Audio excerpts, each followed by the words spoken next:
Good morning. Joining us this morning on Mountain Mornings is Dawn Wilson, the Public Information Officer for Alpine Rescue Team. Good morning, Dawn. Good morning. So, Dawn, you head out for a hike with a group or more importantly, by yourself. What's one of the most important things you can do ahead of time? Something most people don't think about. Tell somebody where you're going, when you plan to be back. That is one of the biggest things when we search for someone is to know what was their intended route. Did they plan on being gone for a day, for 3 days? So if you're going for a hike, it's a beautiful Colorado day. Call somebody who's going to be home for the day, who's going to be within service. And you know what? They don't even have to be in Colorado. They can be in another state and say, hey, you know what, Joe, I'm going hiking on the Beaver Brook Trail. I'll be back way closer to 8 p.m. But just in case, if you don't hear from me by 8 p.m. or you can't get a hold of me, can you call the authorities? Can you call the sheriff or 911 to come look for me if something happened? I'm parking at this trailhead and I have my dog with me.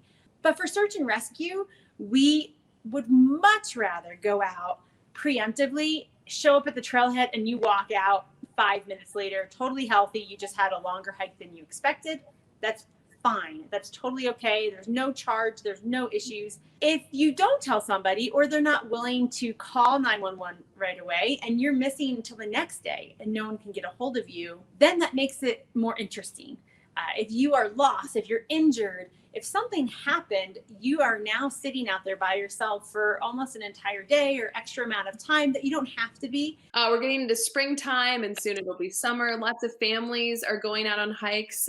What are things that people should consider if they're going out as a family and they have to split up? The group has to split up for some reason.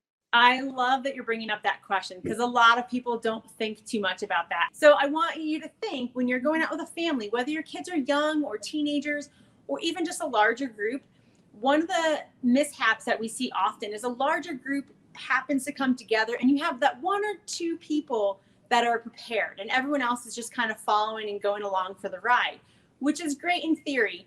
But it's great for all the adults or older children to know what the plan is, where you're going, and to be aware of what dangers you may have that day. Is there an avalanche danger in the snow? Is there a heat danger? We need to be prepared for water. Dawn, another easy thing people can do before they head out is purchase a COSAR card. Tell me about that.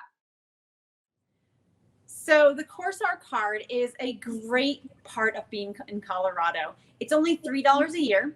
And most people think it may be personal insurance if they get hurt and they need search and rescue, and it's not that way at all.